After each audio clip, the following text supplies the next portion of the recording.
Olá, meus irmãos, você pode abrir sua Bíblia em Apocalipse de João. Nós acabamos de encerrar a nossa série de mensagens em 1 Timóteo e hoje nós vamos fazer uma nova série de mensagens expositiva na carta de João, na carta de Apocalipse de João.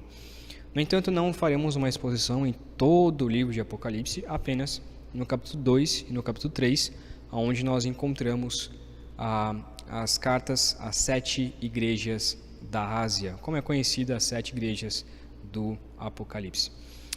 O próprio livro de João, a própria carta de João, ela foi escrita para essas 7 igrejas. Versículo 1 do capítulo 1 diz que o Apocalipse é uma revelação de Jesus Cristo, a qual Deus lhe deu para mostrar aos seus servos as coisas que em breve devem acontecer e que ele, enviando o seu anjo, deu a conhecer ao seu servo João. Versículo 4 diz que era para João escrever as 7 igrejas que estão na província da Ásia.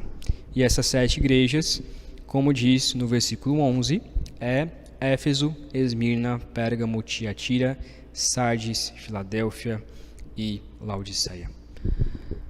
João, ele praticamente divide a sua carta como o famoso pastor, teólogo e pastor norte-americano John MacArthur. Ele divide a sua carta, ele divide essa carta de João em três pontos. Primeiro, as coisas que João viu. Ele divide isso baseado no versículo 19, que diz: escreva, pois, as coisas que você viu, as que são e as que hão de acontecer. John MacArthur, então, pega especificamente esse versículo e diz o que João, como João divide a sua carta. Primeiro, as coisas que João viu. Capítulo 1, versículo de 1 a 20. Depois, as coisas que acontecem hoje, as coisas que são. Capítulo 2, capítulo 3. E, por fim, as coisas que vão acontecer, capítulo 4 e até o capítulo 22, até o final restante de todo o livro. Portanto, essa parte que nós estamos aqui, por isso nós não chamamos ela de uma parte alegórica, porque são coisas que de fato são coisas que realmente aconteceram. João está escrevendo essa carta, uma revelação de Cristo Jesus para essas 7 igrejas reais. No entanto, há um outro viés, há uma outra interpretação que eu acho necessário ser exposto aqui, porque bons teólogos acreditam nesse outro tipo de interpretação, que acreditam que essas igrejas, essas cartas dessas igrejas, por mais que fossem as igrejas reais, ela na verdade representava a história da igreja. Então, Éfeso é a igreja apostólica de 30 a 100 depois de Cristo, Esmirna é a igreja da perseguição de 100 a 313, Pérgamo é a igreja da era de Constantino, Tiatira é a igreja da Idade das Trevas, Sardes é a igreja da Reforma, 1517 a 1648, Filadélfia é a igreja do grande movimento missionário e Laodiceia é a igreja da apostasia de 1900 até os dias atuais. Eu, hoje pelo menos, não acredito nessa ideia, eu acredito que de fato era para escrever para essas igrejas. E todas as aplicações e todas essas cartas, elas se aplicam para a nossa igreja do tempo atual. No entanto, essas igrejas não existem mais. A igreja de Éfeso, por exemplo, está em ruínas, local onde você pode ir visitar, se você for ali na região da Turquia. O evangelho nessas cidades ela cresceu por um bom período de tempo, cresceu abruptamente. No entanto, talvez porque eles não ouviram essa exortação de Cristo Jesus, talvez porque eles não se arrependeram dos seus pecados, essas igrejas foram destruídas ao ponto de que em todas essas cidades o evangelho ali é apenas de 1% comparado a toda a população ali dessas cidades. Todas as cartas, elas têm um padrão. Então, essas 7 cartas, ela tem um padrão. Primeiro é a descrição de quem mandou a carta, que é o próprio Cristo Jesus. Segundo, as boas obras ou as más obras da igreja. Terceiro, uma exortação ao arrependimento. E quarto, uma palavra de esperança. Deus, logo no início, então ele se utiliza de vários nomes para dizer quem está enviando essa carta. Por exemplo, a igreja de Éfeso, ele diz que é aquele que conserva 7 estrelas e que anda no meio dos 7 candelabros de ouro. A de Esmina diz que é o primeiro e o último, o que estava morto e que tornou a viver. E a Pérgamo diz que é o que tem a espada de 2 gumes. E por aí vai, nós veremos com mais detalhes isso nas próximas mensagens. Há um outro detalhe nas cartas que merece uma explicação, é que Jesus envia essas cartas aos anjos das 7 igrejas. O que eram esses anjos das 7 igrejas? É que começa uma grande briga teológica, onde muitos teólogos discutem quem eram esses tais de 7 anjos das 7 igrejas. Há 2 opiniões sobre isso. Primeiro, é que realmente eram anjos. A palavra está escrito anjos, então obviamente são anjos. E a segunda interpretação é que a palavra anjo, ela pode ser traduzida também como mensageiro. Então, Jesus Cristo está escrevendo ao pastor daquela igreja, aquele que liderava aquela igreja, o pastor, o presbítero, o bispo daquela igreja. A primeira opinião, que era de fato um anjo, é a menos aceita no meio teológico, apesar de ter bons teólogos que acreditam nessa afirmação. Vamos olhar para alguns pós e contra. Primeiro é que em 1 Coríntios 11:10, Paulo diz que naquela época as mulheres deveriam usar véu na cabeça por causa dos anjos que estavam ali presentes. Então cabe a pergunta, será que os anjos estão em nosso meio hoje e participam do culto conosco? Hebreus 1:14 deixa claro que os anjos são espíritos ministradores enviados a favor dos que hão de herdar a salvação. Efésios 3:10 diz que a multiforme sabedoria de Deus, ou seja, o evangelho que é pregado na igreja, se torna conhecida não só na terra, mas também nos lugares celestiais onde os anjos habitam. Os problemas de dizer então que os anjos de verdade eram anjos de verdade, apesar de sabermos, apesar da Escritura dizer que eles habitam no nosso meio, de que eles louvam a Deus conosco, de que eles também recebem a pregação e ministram ao Senhor e louvam a Deus e nos ajudam a ministrar o Senhor todos os dias. Apesar disso, há um problema, que na carta, nessas 7 cartas, Deus exorta não somente a igreja, mas também exorta o anjo daquela igreja. Como, por exemplo, em Éfeso, que nós veremos hoje, que Deus exorta, Jesus Cristo exorta, que aquele anjo perdeu o seu primeiro amor. Está falando não à igreja, mas sim ao anjo. O problema é que anjos não pecam mais, anjos não podem mais pecar. Nós acreditamos que 1/3 parte dos anjos caíram junto com Satanás, mas as outras 2 permaneceram fiéis ao Senhor e permanecem fiéis até hoje, não podem pecar mais como a gente pode pecar hoje em dia. E a segunda problema é a pergunta, será mesmo que cada igreja tem um anjo cuidando dela? Cada igreja tem um anjo cuidando especificamente daquela igreja?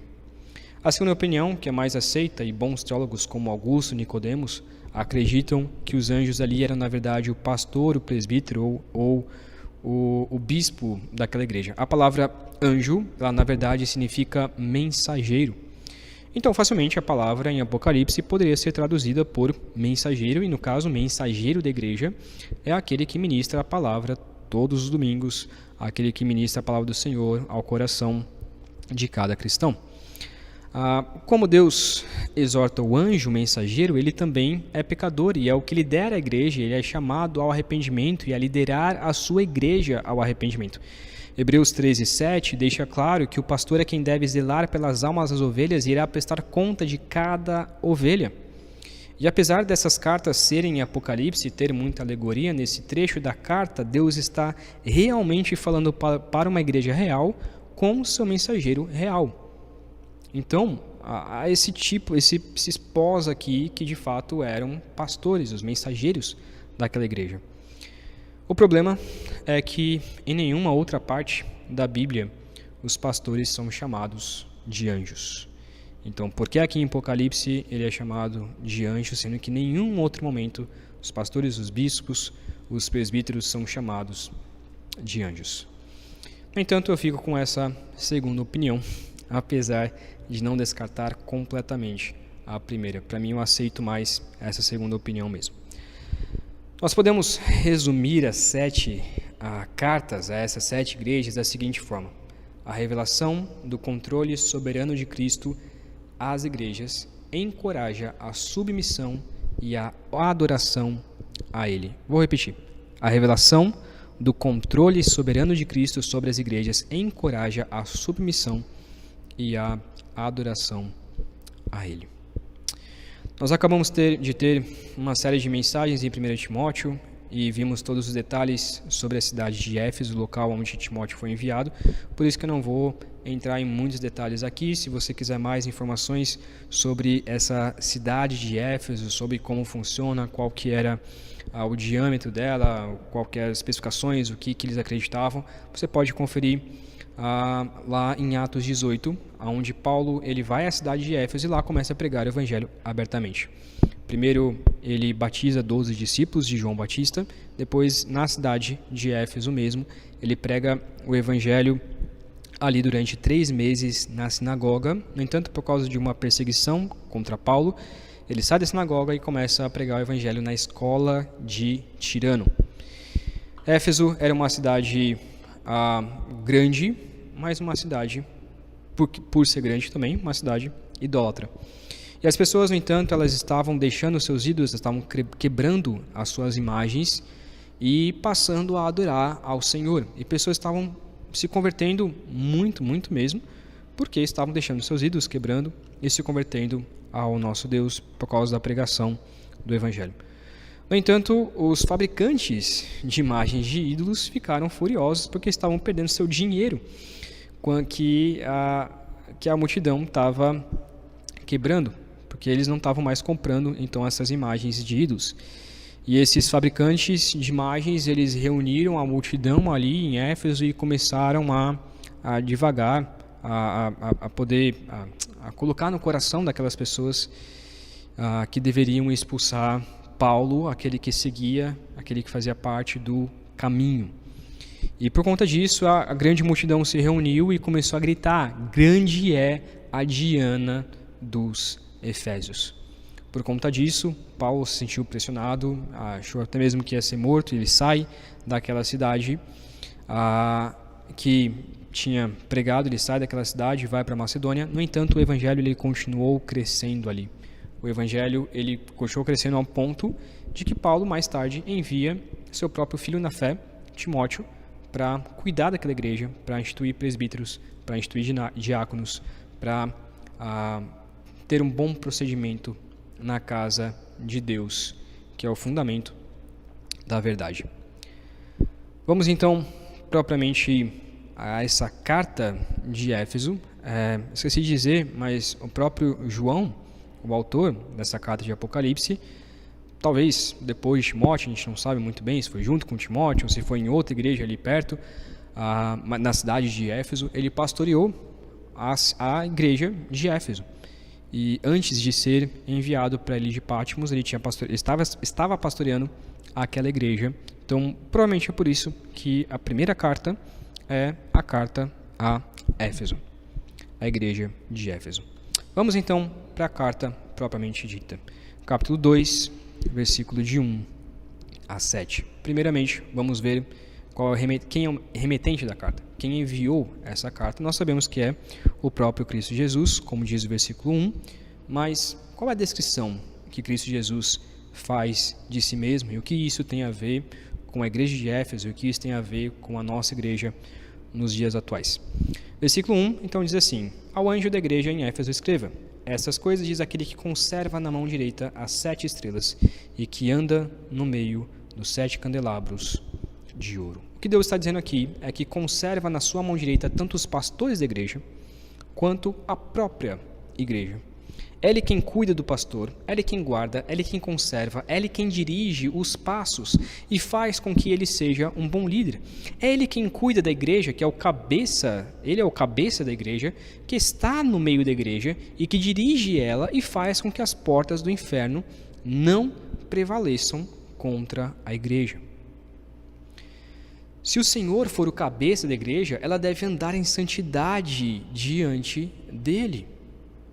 Não devemos apenas deixar Deus cuidar da igreja. Nós devemos apenas deixar Deus cuidar da igreja e fazer aquilo que Ele quer. E nós não devemos achar que nós que cuidamos da igreja e que nós que somos os cabeças e que nós que somos os líderes supremos da igreja. Não, Cristo é o supremo pastor. Cristo é o cabeça da igreja. É Ele quem tem a igreja na sua mão, é Ele que tem o pastor, o presbítero, aquele que cuida da igreja, em sua mão. Então nós não podemos nos orgulhar como líderes de achar que a igreja é nossa, que são nossas ovelhas. Não, é a ovelha de Cristo Jesus. Nós estamos aqui apenas para cuidar da igreja que Cristo Jesus nos deu para cuidarmos. A igreja não é nossa, é de Cristo Jesus. E portanto, ele já começa dizendo, o próprio Cristo Jesus, olha, eu sou o cabeça, sou eu quem cuido, sou eu quem tenho na minha mão. E era exatamente o que a igreja de Éfeso não estava fazendo, não estava deixando Deus ser o cabeça, não estava deixando Jesus ser o seu líder, ser o seu comandante. Versículo 2 e 3 e versículo 6, nós encontramos um elogio, e um bom elogio, à igreja de Éfeso. Versículo 2 e 3, vamos ler primeiro e depois vamos para o 6. Diz assim: conheço as obras que você realiza, tanto o seu esforço como a sua perseverança. Sei que você não pode suportar os maus e que pôs à prova os que se declaram apóstolos e não são, e descobriu que são mentirosos. Você tem perseverança e suportou provas por causa do meu nome, sem esmorecer. O primeiro detalhe do texto é que Deus conhece as obras da igreja. Deus conhece tudo aquilo que a gente faz. E como Hebreus 13:7 diz, nós iremos prestar contas de tudo aquilo que nós fazemos. Deus conhece se a gente está adorando a Deus de todo o nosso coração. Deus conhece se a mensagem está sendo expositiva de forma correta, se estamos pregando o texto ou nossas ideias. Deus conhece quando evangelizamos. Deus conhece o nosso coração quando louvamos. Deus conhece o nosso coração quando escutamos a mensagem de Deus. Deus conhece a sua igreja. A igreja é dele, ele é o cabeça. Ele conhece tudo. O segundo detalhe é que Deus então elogia a igreja de Éfeso. Eles realmente estavam obedecendo às palavras de Paulo em 1 Timóteo, pelo menos em parte. O elogio aqui é que eles não suportavam homens maus dentro da igreja, eles colocavam à prova todos aqueles que diziam ser apóstolos. Eles viam nas escrituras que de fato aqueles que se diziam apóstolos não eram mentirosos. Como disse alguém, não sei, algum teólogo que diz que um apóstolo bom é um apóstolo morto, porque depois de Paulo não houve apóstolo algum. Não há apóstolos em nosso meio. Essa questão de apostolado acabou. Os apóstolos foram aqueles que viram a Cristo Jesus e pronto. Não há mais apóstolos hoje em dia, e pessoas estavam aparecendo dizendo: eu sou apóstolo, eu posso então dar a doutrina de Cristo Jesus, a revelação de Deus, e dando revelações estranhas. Eles estavam olhando para aquilo e falaram: peraí, vamos olhar para a Escritura, o que a Escritura diz, o que a palavra de Deus diz. Estavam sendo como os bereanos, que analisaram até o que o apóstolo Paulo estava dizendo. Eles estavam olhando e falaram: peraí, você está dizendo que é apóstolo, mas você não é. Você é um mentiroso, você é um charlatão. Não vem com essas doutrinas novas, nós vamos permanecer com as Escrituras. Eles estavam combatendo todos os falsos mestres e por isso tinham perseverança contra as acusações. E por isso que eu falei de 1 Timóteo, porque em 1 Timóteo, Paulo diz a Timóteo que ele deveria combater os falsos mestres, aqueles que pregavam falsas doutrinas, fábulas, genealogias sem fim, histórias de velhas caducas. E esses falsos apóstolos estavam levando pessoas para a apostasia, para o abandono da fé. E Paulo diz a Timóteo: olha, exorte esses falsos mestres, e é justamente o que a igreja de Éfeso continuou fazendo, exortando, acabando com esses falsos apóstolos. Então o versículo encerra, o versículo 3, dizendo que eles suportaram provas, eles perseveraram por causa do nome de Cristo Jesus sem esmorecer. Isso é um grande elogio, porque provavelmente eles estavam sendo perseguidos porque eles estavam combatendo os falsos mestres. E quanto mais a igreja ela combate os falsos mestres, mais ela vai ser perseguida.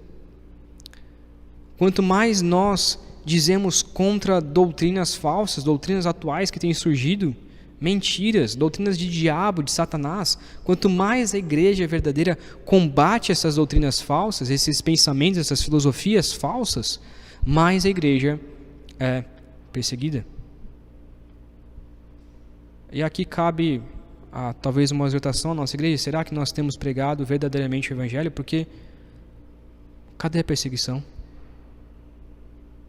Cadê a perseguição? Se nós pregássemos o verdadeiro evangelho em nosso lar, na rua, no nosso trabalho, nós seríamos perseguidos. E por isso nós devemos perseverar e suportar provas por causa do nome de Cristo sem esmorecer. Versículo 6 tem o segundo elogio onde Jesus diz, versículo 6: Mas você tem a seu favor o fato de que odeia as obras dos nicolaítas, as quais eu também odeio. Eles estavam combatendo os nicolaítas, que eram provavelmente aqui seguidores de Nicolau. Esse nome Nicolau, ele traz a ideia de vencedor de homens, conquistador de homens. Então alguns dizem que os nicolaítas eram simplesmente um nome dado a pessoas, a falsos mestres, a falsos apóstolos que estavam cativando, conquistando homens e levando eles à apostasia, à perda da fé. No entanto, alguns outros, e toda a história da igreja diz isso, que eles eram seguidores de Nicolau. Também não sabemos muito bem quem eram esses nicolaítas, mas muitos pais da igreja e no passado muitas pessoas falaram quem eram esses tais seguidores de Nicolau. Vou falar alguns nomes aqui, talvez você não conheça, eu não conheço metade aqui, mas eram pessoas no passado que descreveram quem eram esses nicolaítas. Vitorino de Petal, acho que é Petal, sugere que eles que esses nicolaítas comiam oferendas aos ídolos. E por isso, provavelmente, Paulo escreveu a 1 Coríntios, dizendo ali que eles não poderiam comer comida de ídolos, oferecida a ídolos, mas se alguém oferecesse uma comida e você não tivesse o que comer, então apenas ore ao Senhor e consagre aquela comida, então coma em gratidão a Deus, mas não é a ideia de você ir a algum lugar e pegar aquela comida e comer e zombar daquilo e tudo mais. Pelo contrário, é o que justamente o que eles faziam, o que Paulo nos diz em 1 Coríntios para não fazermos. Tomás de Aquino, talvez seja mais conhecido, Tomás de Aquino, foi um grande teólogo do século XIII e diz que eles praticavam a poligamia entre eles mesmos, ou seja, homens podiam se casar com as mulheres uns dos outros. O monge inglês Venerário Beda diz que Nicolau deixou que vários homens se casassem com a sua própria esposa. Então, vários homens se casavam com várias esposas e Nicolau deixou que vários homens se casassem com a sua própria esposa.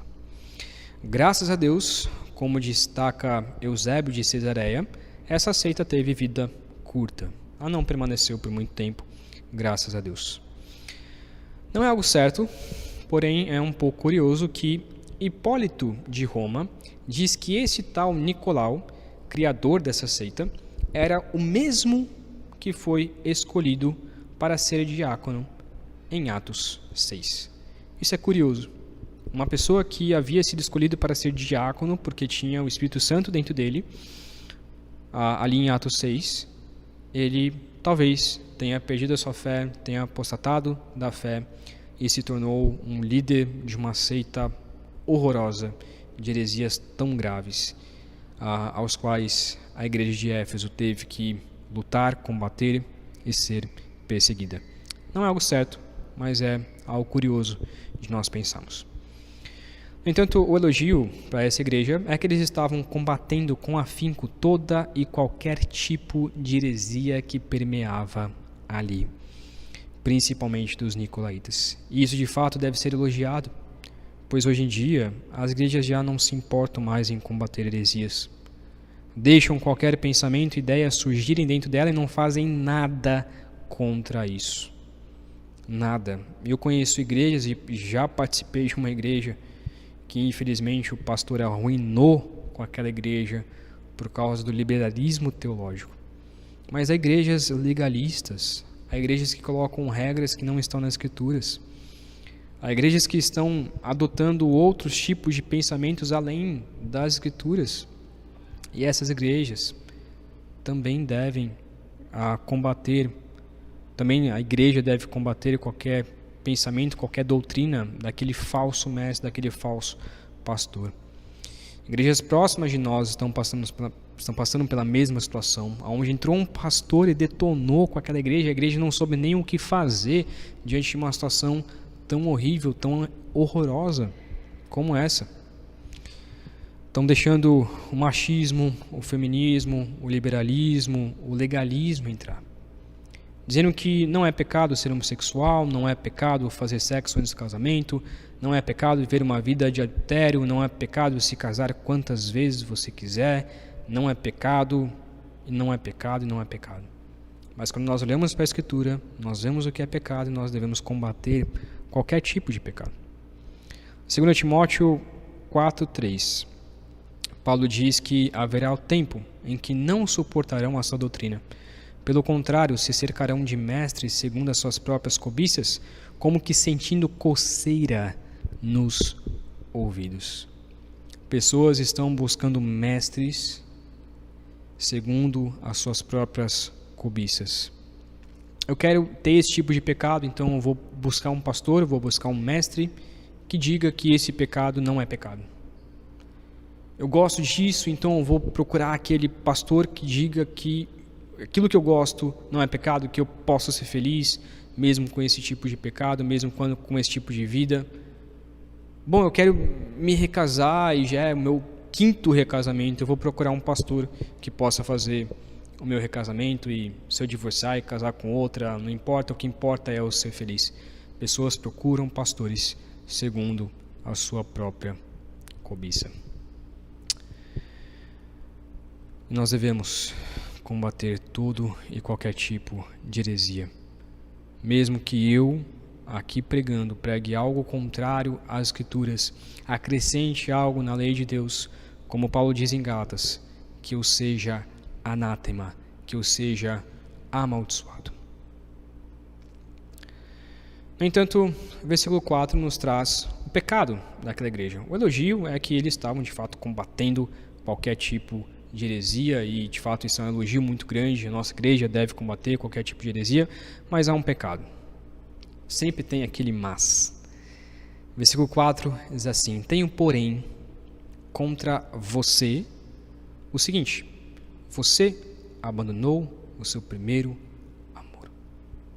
Você abandonou o seu primeiro amor. Provavelmente a ideia aqui de você, né, ele troca ali, ele não está falando talvez a igreja, mas talvez somente ao líder. Então, algumas versões do versículo de 1 a 3 trazem vocês, o versículo 4 já traz a ideia de você, falando somente ao líder, mas talvez seja também a igreja, a gente não sabe muito bem. Mas o que importa é que o pecado daquela igreja, o pecado daquele pastor, é que ele havia perdido, abandonado o seu primeiro amor. Há esse pecado, e é muitas vezes como a igreja peca. Muitas igrejas combatem o evangelho. Muitas igrejas têm a pregação expositiva do evangelho. Muitos pastores pregam expositivamente o evangelho todos os domingos. Mas muitos pastores têm se tornado meros pregadores, têm se tornado hipócritas, têm se tornado atores, sabem muito bem como pregar, têm uma boa locução, têm uma boa fala, é engajado, sabe estudar, sabe como fazer uma hermenêutica, sabe como fazer uma exegese, tem uma boa homilética, mas perdeu o seu primeiro amor. Combate falsos mestres, mas não ama ao Senhor. E muitas igrejas têm caído nisso. A igreja tem uma pregação excelente, mas não ama ao Senhor. Ser cristão é, acima de tudo, amar a Cristo acima de todas as coisas. Amar o Senhor, teu Deus, com toda a sua força, com toda a sua alma, e amar o próximo como a ti mesmo. Este é o maior mandamento. A igreja deve amar a Deus acima de todas as coisas. A ideia do proto-amor, do primeiro amor, é esse. É o amor a Deus. Alguns dizem que é voltar a quando nós nos convertemos, mas a ideia não é essa. É voltar ao primeiro amor, ao amor que tem que ser em primeiro lugar, que é o amor a Cristo, é o amor a Deus. Antes de combater qualquer falsos mestres, falsas doutrinas, a igreja deve amar. A igreja deve amar a Deus. E por que ama a Deus? Então combate os falsos mestres. Alguns já vão para o outro lado, não, vamos ser uma igreja só de amor, mas a heresia vai entrar no nosso meio, e tudo bem. Nós devemos amar e combater falsos mestres. A paixão da igreja de Éfeso estava então somente tirar os falsos mestres da igreja. E muitas igrejas fazem isso hoje.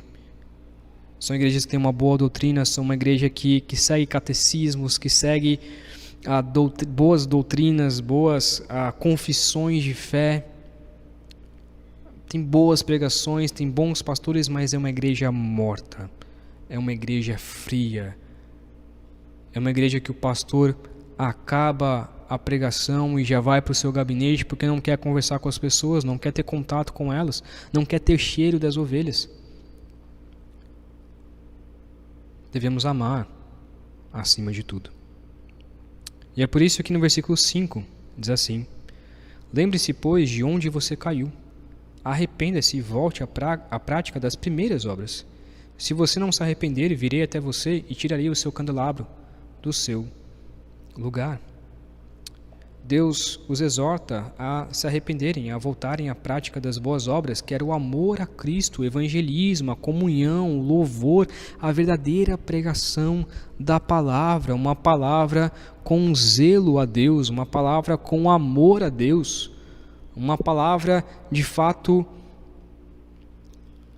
com a intenção de que pessoas passem a amar ao Senhor, a se arrepender de seus pecados e amar ao Senhor acima de todas as coisas. A consequência do não arrependimento era a destruição da igreja. Eles seriam movidos do lugar do candeeiro, ou seja, seriam tirados da soberania de Cristo. Cristo destruiria aquela igreja. Pode parecer algo terrível, mas é o que Cristo faz com muitas igrejas. Destrói aquela igreja porque aquela igreja não adora mais o Senhor. Deus destrói aquela igreja para que a igreja não blasfeme mais o nome de Cristo.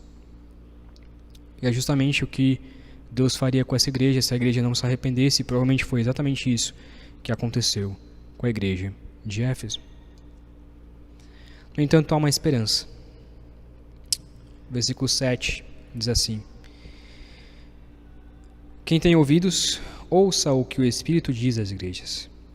Ao vencedor darei o direito de se alimentar da árvore da vida que se encontra no paraíso de Deus. A ideia de vencedor não é somente aquele que, depois de uma vida de lutas, é considerado vencedor, mas sim aquele que crê em Cristo Jesus e persevera crendo em Cristo Jesus. em meio a tantas lutas. A promessa aqui é que o vencedor, o crente, vai se alimentar da árvore da vida. E a árvore da vida é aquela que Deus protegeu, como nós bem sabemos. Em Gênesis 3, depois que Adão e Eva pecaram e expulsou-os do jardim, Deus protege a árvore da vida para que Adão e Eva não comessem da árvore da vida e vivessem uma vida eterna em pecado. O fruto da árvore da vida, ela dá a eternidade. Se Adão e Eva comessem da árvore da vida em pecado, eles viveriam eternamente em pecado, e é por isso que Deus os expulsa com amor e graça do jardim do Éden. Agora, Deus está dizendo que os vencedores poderiam comer dessa árvore, porque agora eles foram justificados, tornaram-se limpos e sem pecado, e assim poderão viver eternamente sem pecado no céu. Apocalipse 22, 2 e 3 diz que a árvore da vida estará no meio da praça, onde todos poderão se alimentar dela e obter a vida eterna para todo sempre. Os vencedores serão justificados, os vencedores serão perdoados, os vencedores, os que se arrependerem de seus pecados, os que amarem a Deus acima de todas as coisas, os que permanecerem amando a Deus acima de todas as coisas, serão justificados e poderão comer, então, da árvore da vida. Essa é a promessa que Deus nos faz para uma igreja que permanece amando a Ele acima de tudo. A promessa da vida eterna. Concluindo, a grande ideia do nosso texto é que Deus quer que a sua igreja seja, acima de tudo, amável, para então lutar contra os falsos mestres e obter a vida eterna. Deus quer que a sua igreja seja, acima de tudo, amável, para então lutar contra os falsos mestres e obter a vida eterna. Não adianta sermos firmes na doutrina e perdermos o amor por Jesus. Que a nossa igreja não seja uma igreja assim. Que você não perca o seu amor por Jesus só porque você acha que tem uma boa doutrina e se orgulha da sua doutrina. Como Jonas Madureira diz, quando nós estamos estudando a Bíblia, quanto mais nós conhecemos a palavra do Senhor, mais devemos nos humilhar perante o Senhor, não nos orgulhar perante o Senhor, mas devemos nos humilhar. Devemos combater falsos mestres por amor a Cristo Jesus e não por amor ao meu pensamento, à minha ideia, à minha doutrina, mas à doutrina de Cristo. Não adianta combatermos as heresias e não amar quem diz tais heresias. Amar significa exortar em amor, exortar aquela pessoa esperando que ela se arrependa, esperando que ela pare de blasfemar o nome de Cristo Jesus, esperando que ela se arrependa dos seus pecados e se volte a Cristo. Isso é amar aquela pessoa, é exortar aquele falso mestre. Apesar de Deus odiar os falsos mestres, devemos odiar sim os falsos mestres, mas para que Deus possa arrepender, fazer com que o coração se arrependa.